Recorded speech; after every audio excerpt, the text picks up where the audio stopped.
I moved around a lot as a kid. For a small chunk of my life, I lived in what at the time was considered the most dangerous neighborhood in New York City, in the projects.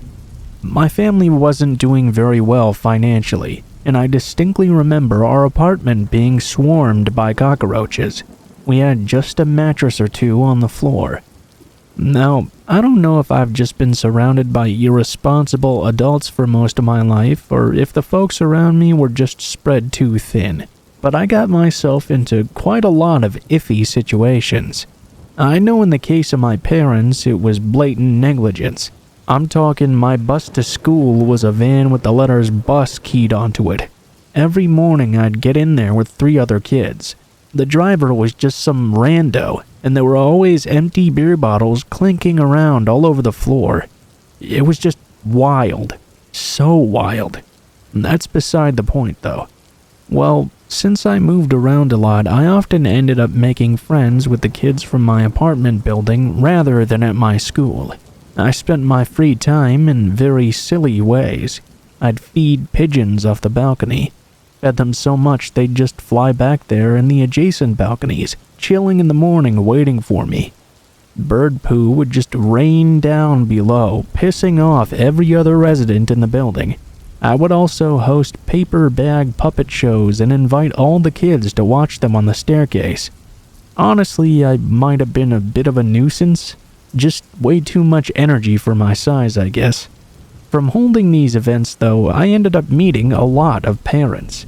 So, one night as I'm wrapping up one of my spectacular puppet shows, a lady who lived on the top floor of the building approached me. She asked me if I could babysit her kid on that Friday night.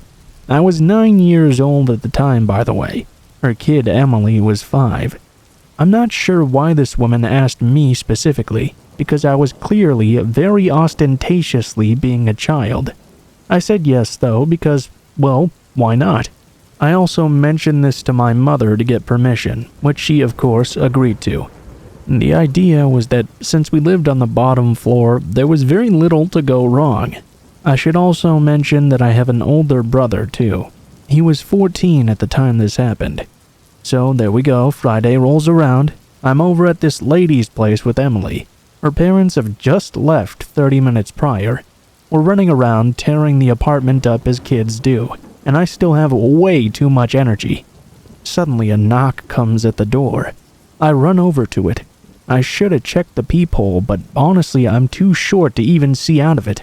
At this point in my life, no one had ever told me never to open the door for a stranger. So, I opened it. On the other side stands this man. He was very tall and had a thick mustache. He looked like he was in his 40s. I asked him what he wanted. He said that he was a friend of Sam's, Emily's father, and he was just stopping by to say hi. Well, I tell him that Sam isn't around right now. Dumb, I know. He tells me that it's not a problem, though. Sam told him he's coming home soon, and to wait right there with us. He pushes past me and strolls over to the couch like he's right at home, and plops himself down. You know, someone should be watching you kids in the meantime anyway, right? The guy was friendly and so self-assured that I was actually confused. I didn't know Emily's family very well, and I didn't know who they were good friends with. I knew basically nothing about them. Maybe this guy really did come over here all the time. Emily didn't seem to have any strong reaction to it, so I figured everything must be okay. Maybe Sam really was coming home. Perhaps they'd forgotten something, or there was something important to talk to this guy about. This guy knew his name, after all. So we're all sitting there on the couch, and he's talking to us about his favorites. His favorite color, his favorite food, whatever. It's been 20 minutes, though, and still no Sam. This guy is getting increasingly physically comfortable with Emily. At one point, she was even trying to dodge him putting his arms around her. Something about the situation wasn't sitting right, and I could tell that she actually probably didn't even really know him. Something was hanging in the air. Something was scaring that little girl. So, well, what do I do? There was no way to check his story. It's not like Emily's parents left me any way to contact them. Still, I brushed it off, since the situation still seemed completely normal in my innocuous eyes. We were all just talking, after all. Nothing was going wrong yet, technically. We even started playing tag together. But then I began to notice that whenever I'd walk toward the entrance area, he'd always somehow intercept me in a friendly way. He'd glide me in the other direction or call me over for a high five, even let himself get tagged. As friendly and fearless as I swore I was, something was scaring me too. I trusted that feeling. After another 20 minutes of no Sam, I started getting really panicked. I knew though that my parents weren't home, only my older brother. Thankfully, I remembered that this family had a phone. I had seen it as I was twirling around with Emily earlier. My brother was fiercely protective of me, and still is actually. Always has been since day one.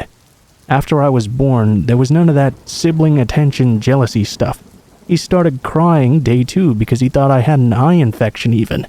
So I decide to pretend I'm tired of tag. They sit down and I start singing, skipping around. Who knows? I'm trying to make a big show about how nothing is going on. I was big into acting at the time. Wanted to be an actress, borderline obsessed with the idea. I'd act out these fake scenes at home all the time, by myself, with others, like a weirdo for years, hence all those puppet shows. But this meant that I was good at hiding emotion, good at playing roles. So I'm singing and dancing, role of a lifetime here. I needed to figure out how to talk to my brother fast while I sang, without my voice shaking. This man says some creepy stuff about how I have such a sweet voice. I didn't know what he meant at the time, but now it gives me the heebie-jeebies. As he reached over to grab something that was dropped on the floor, I noticed he had a pocket knife or a box cutter, something very sharp. My voice shook. My heart skipped. I tried not to make eye contact. Luckily, he didn't realize, I think. I say something along the lines of, "Oh no, I forgot to feed my hamster." I spin over to the phone, which I'm sure this guy never noticed was sitting there behind a plant. I didn't have a hamster at the time. "Let me just call my brother. He'll feed her." I also holler before the man can say or do anything, like I can't hear him. I dial my brother as fast as I can. The man was on edge now, noticing the phone, but also recognizing I'd just dialed someone. The top half of his face was glaring at me, while the bottom half was some kind of fake, smiling, apprehensive look. My brother picked up. He was annoyed, as brothers always tend to be. He thinks I'm playing upstairs supervised. He knows where I am, but my mother neglected to tell him the babysitting situation. "Hello, I forgot to feed Skippy." "What do you want?" "I forgot to feed Skippy. Can you feed her for me?" "Are you trying to prank call me now? Seriously?" "Can you hear me? She'll get seriously sick." "Cut it out." "No, can you hear me now?" I said my nickname for him. "I forgot to feed Skippy, so can you feed her for me?" At this point, he realized I wouldn't be using his name if I really were prank calling him. The man was now holding Emily, throwing her up and down in the air. I was losing it every time he threw her up. She was visibly not having a good time, starting to cry. He was trying to calm her down. It was complete chaos. The scene was breaking down too fast. "What are you talking about? Is everything okay?" "No, you have to do it now. She gets hungry. Just play later." "Hey, is someone there?" "Yes, the green baggie." "Ah, shit. Stay calm, I'm coming." He hung up. I believe there were 12 floors, but he flew up so fast I have no idea how. He started knocking on the door. Before the guy could get in my way, I sprinted over and flung it open. My brother, being the smart cookie he is, tried to keep the situation calm. He called the cops already, too. He swung the door open, saying something along the lines of, "Man, it smells in here," and propped it with a box nearby. I realized he was trying to keep the door open for the cops and for us to run when given the chance, or maybe for the neighbors to hear in case something happened. My brother introduced himself as, well, my brother. He said he got bored downstairs, knew we were up here, and wanted to watch a movie with us. He'd heard this apartment had a TV. The guy starts trying to fake introduce himself as he puts down Emily. Then he just bolts straight out the door. We didn't follow, of course. The cops did show up eventually, but they didn't do much, presumably because the guy was long gone, and there were already other violent crimes happening in the neighborhood. Emily's parents show up, and after the waterworks, they thank my brother. After giving the man's description to Sam, he still had no idea who we were even talking about. Regardless, we all ended up okay somehow, and life went on. I still have no idea what that man wanted from us. I don't know if he was trying to rob Emily's parents or had something more sinister in mind. He seemed to somehow know that no adults were going to be home, so he might have been on the staircase the night Emily's mother asked me to watch her. He just sat there and played with us for so long. Every time I think about that night, I feel panic all over again.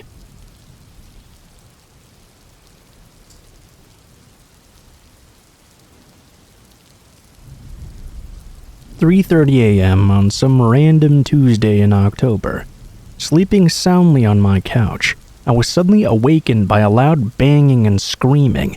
Not just drunk people at 3:30 a.m. screaming either, but that horrified, panic-filled, someone is fucking dying screaming. You'd know it if you've ever heard it. My eyes popped wide open, and I immediately saw a half-naked woman, covered in blood, banging on my door. Ripped button-down shirt barely holding on, boobies flapping everywhere, and panties. That's it. It's freaking October in New England. It was cold as shit here.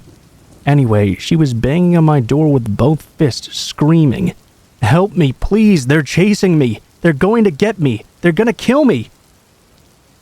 For the most part, I'm dumb, but not completely. I wasn't just going to open my door straight up for some screaming, bloodied-up psycho. I hit my alarm and let it go off a bit, perhaps to scare off whoever was chasing her. Then I did the only humane thing I could do in this situation.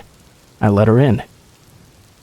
I pulled her into my home and closed the door very quickly.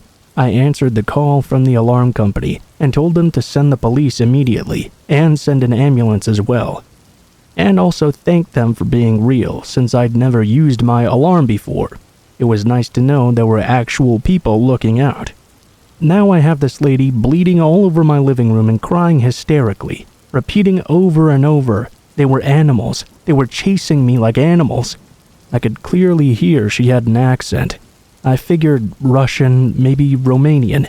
She was speaking broken English and was obviously scared as hell. I took her into the kitchen and entered CSI mode.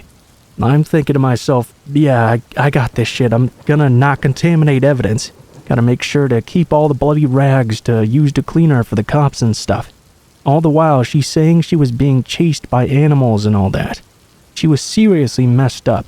The side of her face was all scratched up, her arms were scraped, and her legs were all bloody like she'd taken a real good fall.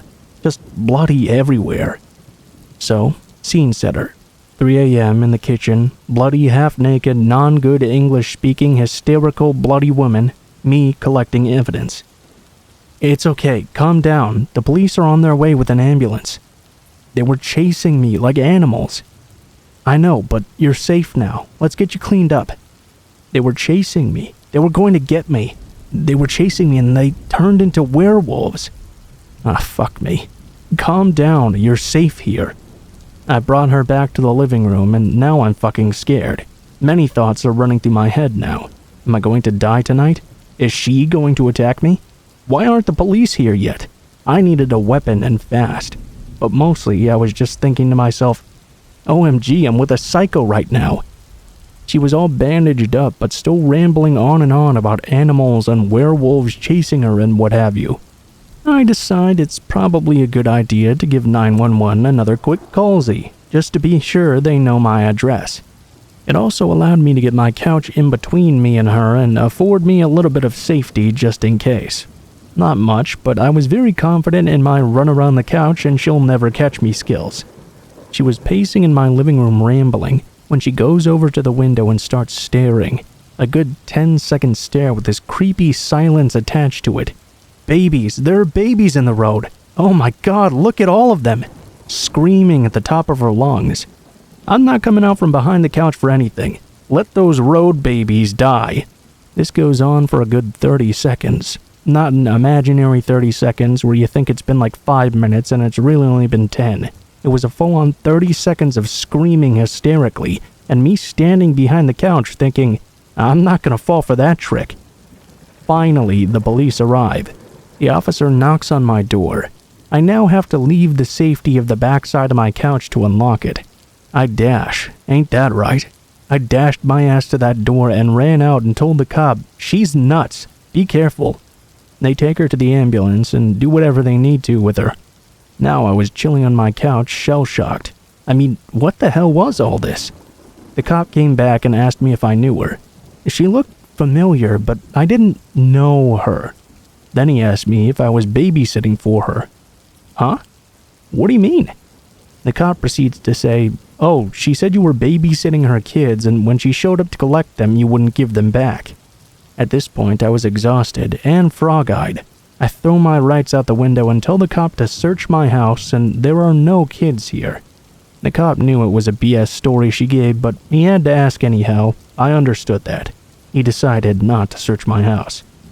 Ambulance takes her away, cops leave. It's now 4 a.m. and I'm sitting on my couch knowing I'm never going to get back to sleep, and the workday is gonna suck. The best part of this story is what the police blotter said in the next day's paper.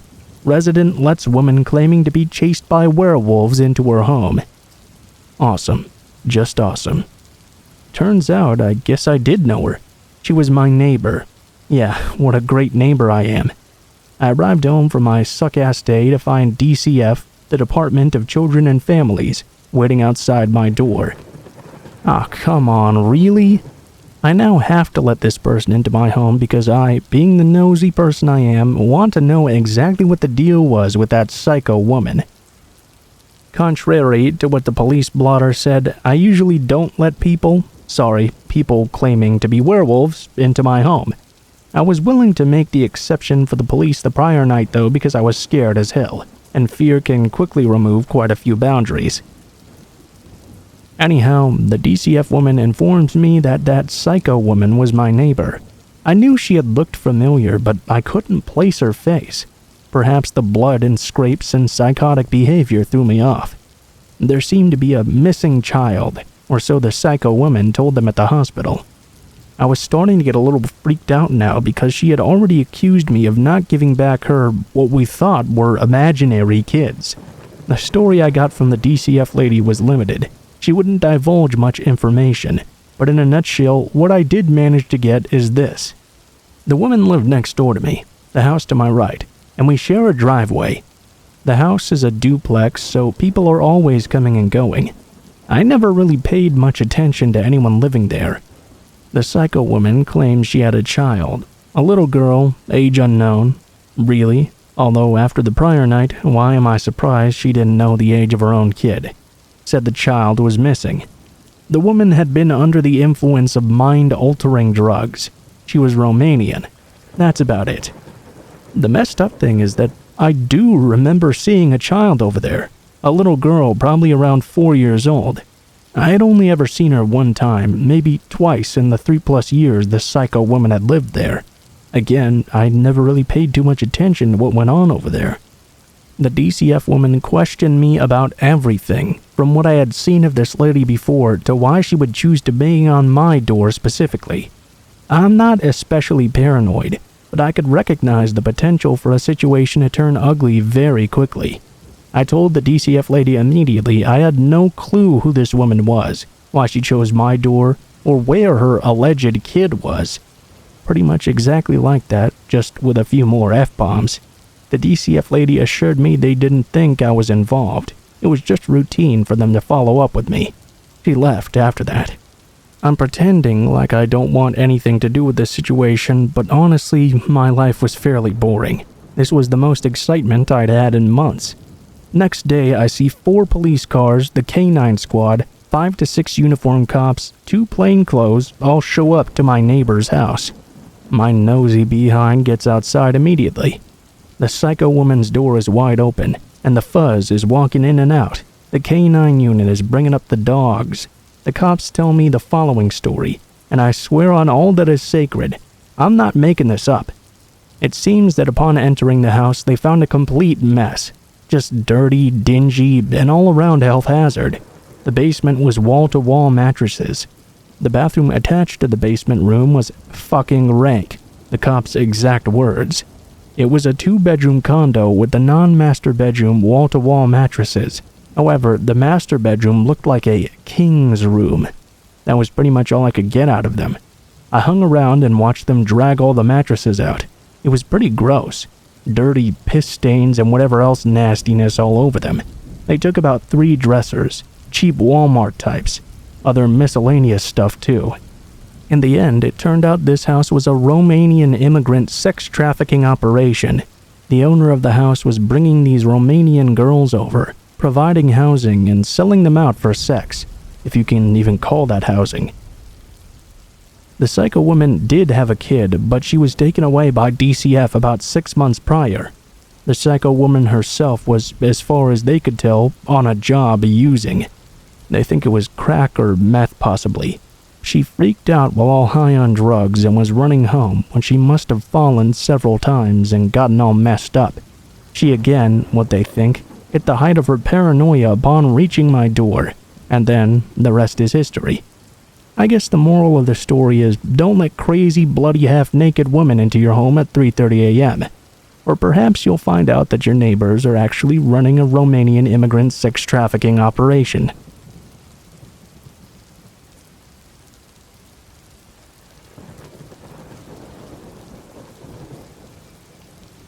About 5 months ago, a friend of mine got expelled from his program because of bad marks. He was only halfway through his lease, and he didn't see a point of staying in the city, since he was only here for school.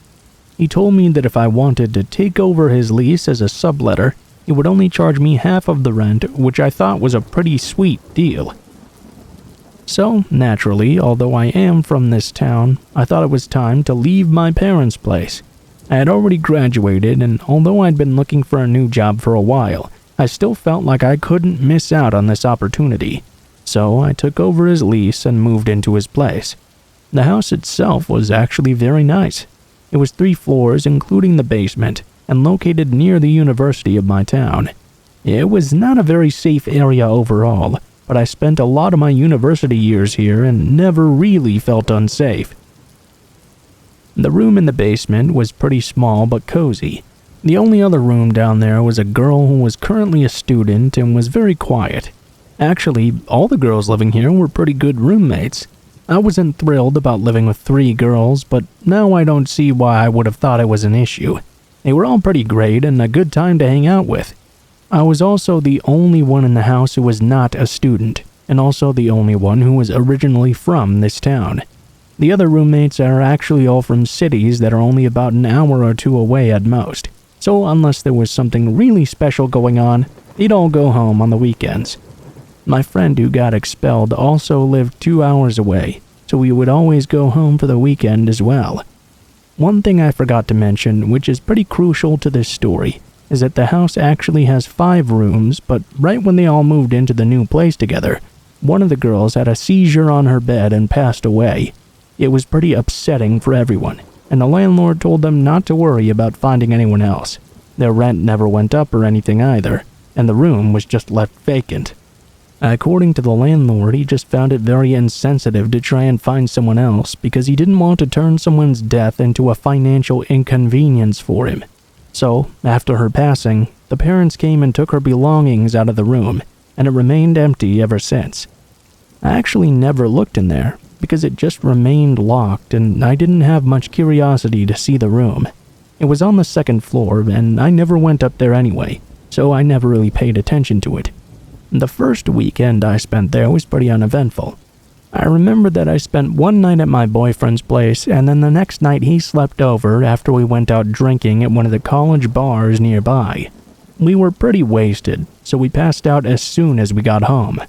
The next weekend I was at home in my new room, and I couldn't sleep, so I decided to read a little bit. I was really enjoying the quietness of this new house, since the girls weren't home at that time. I come from a Latino family, so this quiet and serene environment was fairly rare. I thought that I had heard a few noises upstairs, so I figured that one of the girls must have decided to stay the weekend at the house, or perhaps she was just getting some last-minute things ready before heading home. I really didn't think much of this thing. I wasn't very close with the roommates, so I didn't even bother asking them if any of them had stayed home. I just felt like it was none of my business. The girl in the basement I know was for sure gone for the weekend, because apparently she slept with her door locked and kept it open when she was not home. One weekend, that same month, I woke up to pee. I could hear the toilet flushing upstairs, which was kind of weird since I knew that none of the girls were home. I was going to check it out, but in my tired state, I was too lazy and just didn't care enough. It's funny, horror movies are supposed to make you paranoid, but the biggest lesson I got from them was that there's always a rational explanation for things. This would actually prove to be my biggest mistake, because for a couple of months I was always just brushing things off and ironically creating irrational explanations to rationalize what I thought were irrational thoughts. For example, I heard some creaking coming from the second floor and figured one of the girls must have forgotten something and decided to come by to pick it up. The girl must have driven 2 hours down and 2 hours back to her town in the middle of the night or something to come grab it. One Saturday, I woke up to get some water, and I noticed the roommate in the basement was gone. Her door was open, and her car was not in the driveway. There weren't any cars in the driveway, but I should mention that one of the girls doesn't drive. A couple hours later, I woke up because I heard steps coming down into the basement. At this point, I yelled out the girl's name who doesn't drive, because she's the only one who could have been in the house. I didn't get a reply, though. Just heard some footsteps going back up the stairs. At this point, I started to get uneasy about being home alone on weekends, so I decided to just spend them at my boyfriend's house instead. One of the girls made a house Facebook page, which was supposed to address any issues like washing dishes or leaving messes, and it remained pretty inactive till now since everyone seemed to get along very well. I posted on there that some creepy-ass stuff was happening on weekends, and asked them if they could start just letting me know if they'd be home for the night or not. They seriously thought I was joking around. The replies were not receptive at all and consisted of laughing my ass off. "Oh my god, you're so funny." Even my boyfriend agreed that I was being paranoid, because he too believed that everything has a rational and perfect explanation. The thing is, when you say that everything has an explanation, you're only invalidating paranormal explanations or ghostly activity, which is not what I was implying was happening at all. I've never believed in ghosts or spirits or any of that jazz, and I never claimed to when I spoke to my roommates or my boyfriend. They kept on saying that the house was old and made noises, but I know the difference between old house noises and someone walking down and back up the stairs. Fortunately though, even though they didn't believe me exactly, they did start posting things on the Facebook page to let me know if they'd be gone. It was always to the effect of, "Hey, lol, I won't be home this weekend, so don't worry about those ghosts." One weekend, they all let me know that they would not be home, and my boyfriend was on the midnight shift, so I had to spend the night on my own. He called me on his break, and while I was on the phone with him, I could hear noises on the main floor.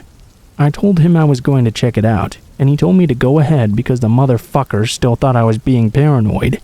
As I said this, I heard the footsteps coming back up the second floor. Once I got to the main, there was nobody in the kitchen, and all the doors into the house were locked. I was extremely paranoid and did not feel safe. My boyfriend calmed me down though and convinced me that everything was okay. So I never went to the second floor. It's probably for the best that I stayed on the main actually. Well, after that weekend, I told my roommates in all seriousness that I was convinced that someone had been in our house at some point that night. I told them what I'd heard, and the fucking bitches still claimed it was the old house just making noises. My boyfriend was almost permanently on midnights, so I did what I never wanted to do and started spending the weekends at my parents' home. The girls still posted on the page whether or not they were leaving the house or not, and I decided I would do the same, so I started posting when I was and was not sleeping at the house. One random Friday night, the Facebook page looked something like this. Roommate 1, not sleeping at home. Roommate 2, not sleeping at home either. Roommate 3, I have to stay because of midterm exams. And me, I'm staying at my parents' place this weekend. Well, the next morning, I received a completely frantic text from one of the roommates, saying that the roommate with the midterms had been attacked. Apparently, she was in her room studying and heard a noise right outside her bedroom. When she went out to inspect it, she was greeted by some man walking out of the dead girl's room. I later found out some more details about the whole thing from the roommate who was attacked. The man looked rough, greasy hair, and just a dirty, dirty face. When they made eye contact, he held his finger up to his mouth and uttered a shh while smiling. The nail on his finger was extremely long, and his beard was scraggly and uneven, like it only grew on certain parts of his face. She screamed out of instinct, even though she knew there was nobody in the house to help her. He lunged at her as she tried to shut the door. Thankfully, she wasn't beaten up too badly. He just growled at her and held her down and told her to shut her mouth. Said something like, "I'm not gonna rape you now, but shut your damn mouth." He beat her, but not completely unconscious. Then, when he walked out of her room, he went downstairs and walked out the front door. So we left the dead girl's room unlocked. My roommate locked herself in her room and called the police, who were there immediately. What's creepy about the whole thing is that when they inspected the dead girl's room, they kept asking for clarification. So, you say nobody has lived in this room for how long? You're sure nobody's been renting this room, right? Did the parents take everything after the girl passed away? The guy had a really sweet setup actually, and had brought his own small mattress to put over the bed frame. He left most of his stuff because he probably didn't expect a direct confrontation that night. I don't think he knew she would be there because she basically never was. It probably sucked for him when I moved in, because before me, that bastard would have the whole house to himself 2 days a week. The police did ask me quite a lot of questions and were very interested in hearing my statement about hearing footsteps at night. My 3 roommates and my friend are now convinced that maybe the girl didn't actually die the way they said she did. Maybe that guy had murdered her or something. I think, though, that the autopsy would have been able to distinguish a murder from a seizure. In their defense, the whole thing is really creepy. We're not really sure how long the guy had been living there, but it's very likely it had been for at least a few months. The current theory is that the guy had been climbing in through the window, so it's possible he was even there at times when all of us were. The police were really interested in talking to the landlord, because they wanted to know how the man had found out about the vacant room. The landlord is a pretty decent guy though, so I don't really think there's any nefarious stuff going on there. I don't really feel an "I told you so" attitude from this whole thing. I think I'm just glad that the girl is okay because she seemed really shaken up. I wish people were more willing to listen to me when I told them that I thought somebody was coming into our home though. I even said it might be a squatter, and everyone just kind of laughed at that. This happened very recently, so it might be a while before an update. As of now, the man has not been found, but the police remain optimistic about finding him, whatever that means. It's been a pretty terrible month for me, and I don't know if I want to be at this house anymore. I don't have much left on the lease, and I recently lost my job, so it might be best for me to leave the place now. I doubt the guy will come back because all of his stuff had been taken out, but I still find it too creepy in this house. I definitely don't spend weekends here anymore.